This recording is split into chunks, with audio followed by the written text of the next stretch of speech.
Hello everybody, welcome back to Rattrash Plays Legend of Zelda: A Link to the Past. Me and my fish are going this way, past all these enemies who hopefully don't knock the fish right out of my hands. Because I'm taking it on a stroll. It has lived a very long and rich life in my hands. Maybe this is the reason I don't like fighting bad guys. Oh no, my fish! Come back!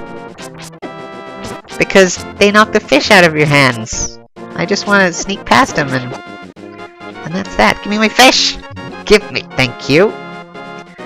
Never thought I'd be yelling, "Give me my fish!" really angrily at someone, but that is where the lands of gaming takes you. Excuse me, guys! No! No! Go away! Wow, this fish is having a bad day. Way worse than me. Come here, buddy. Thank you. I would take you everywhere with me, fish. You're my friend. We're going on this quest together. I'm gonna introduce you to Zelda. But don't, you know, steal my thunder or anything, because I'm the one who's apparently a descendant of these knights. That doesn't mean, you know, it isn't helpful to have a fish pal with you. I don't know where I'm going with this. Anyway, take it this way. Also, that bush right there, there's always a bee under that bush. But if you ever want a bee, that's where you get it. You can use the bug catching net to capture a bee and then unleash it on your enemies. It's pretty rad. Anyway, here we are back in the village. And walking around with a huge fish over our heads. Do you want it? Come here! I scared him. Imagine if a man just ran up to you holding a giant fish, yelling. Anyway, this is what we do with the fish. Hey, they say eating fish makes you smart. You have to give me this fish for this stuff, okay? Done. And he tosses out full magic, some bombs, some rupees, some arrows, and everything. He's all sold out of bottles, though. Okay. But yeah. So, that's what you do with the fish. You take it to that guy, he gives you all sorts of things. I think that's all we can do in the village for now, so I'm gonna head out. Since we're here, this is actually where we need to be. I mentioned to you guys before that there's a library just here, and we went inside and looked at the bookshelves. Now, while we couldn't read any of the books, we did see a strange green book. And that is why we're here. Now that we have the boots and the ability to bash into walls like an idiot, we can bash into this bookshelf. And lo and behold, the book falls down. Okay. You found the Book of Medora. You can use it to read the ancient language of the Hylia. That is promising. So that's the Book of Medora right there. Can't actually do anything with it yet. If you try to open it, it just gives you that beep beep sound. So, we won't equip it just yet, but if we come across anything written in Hylian, we can read it. And with that in mind, we can go to the next pendant, back the way we came. Or I could just run into the trees. Okay. Back down here to the next pendant. We're going to stab some guys in face to face. Get him out! I always thought it was kinda creepy the way their hearts slowly fell to the ground. They looked really like muscles and not like cute little heart shapes. Slightly creeped me out. But when they land on the ground they're more like heart shapes, and that makes it okay. He doesn't stand much of a chance. Anyway. Well, I can show you guys one more thing that you can do with the shoes before we go down there, actually. I keep getting sidetracked, but there's so much in this game, you know?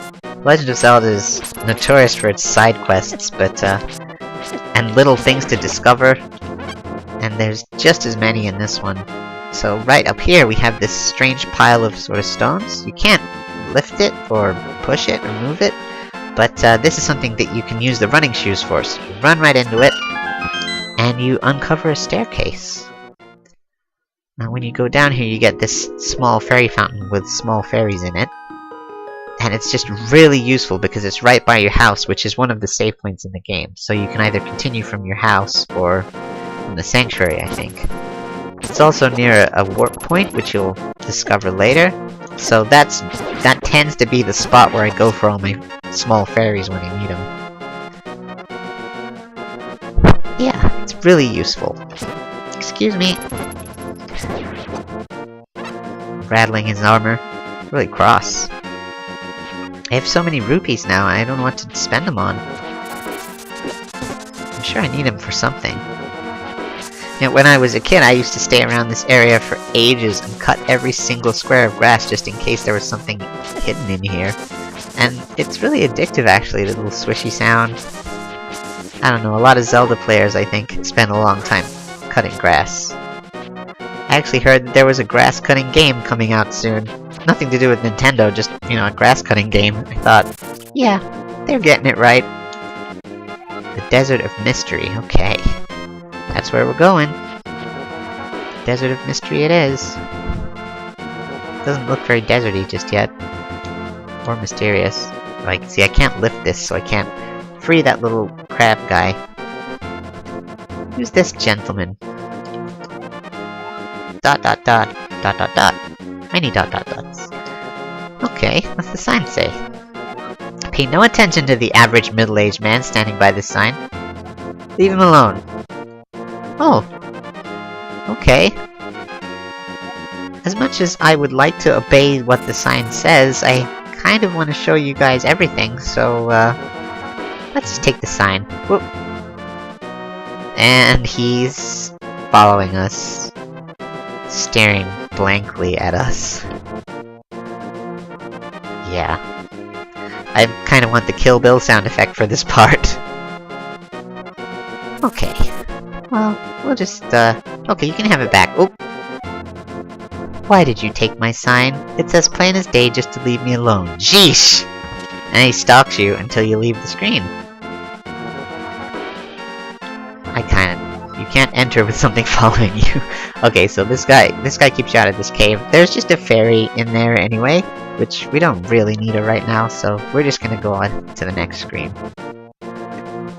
And then he stops falling, because he's not coming into the desert. Where the vultures are. And this ominous looking artwork, I guess you could call it, or art of nature on the ground here.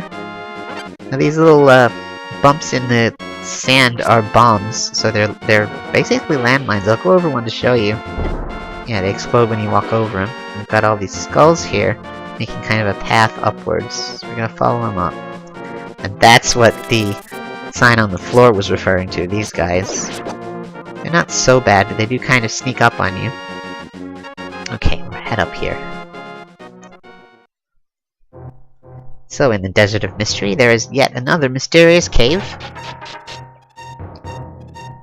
And, lo and behold, inside we have a mysterious man. Now, he looks exactly like the Elder, but I don't know if he's supposed to be the Elder, and he moved, or if he's just a man, or if he's a relative of the Elder. I have no idea, because a lot of the sprites look similar, so I figured it's just another old man sprite.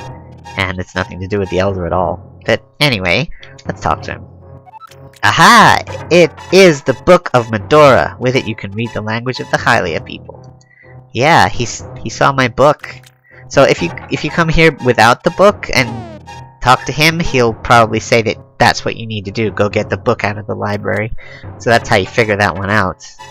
Down here, now you just probably saw me select my bombs. There is a bombable wall, so we're gonna go ahead and blow that one up. And we head on down. We get ourselves a treasure box containing yet another heart piece.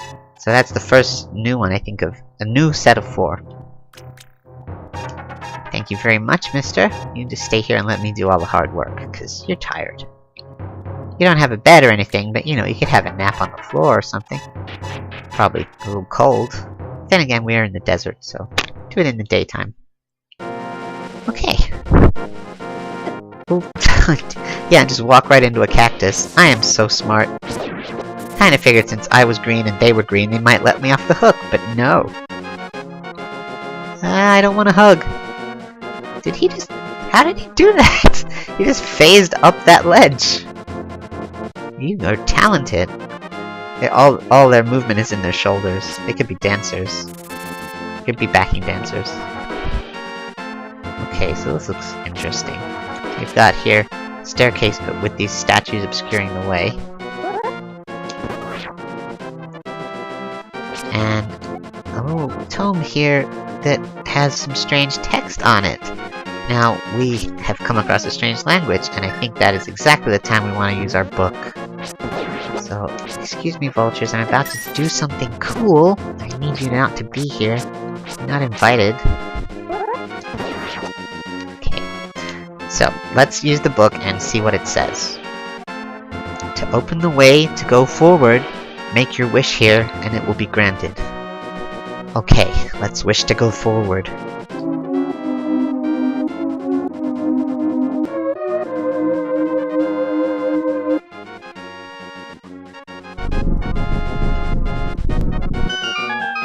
Oh, yes.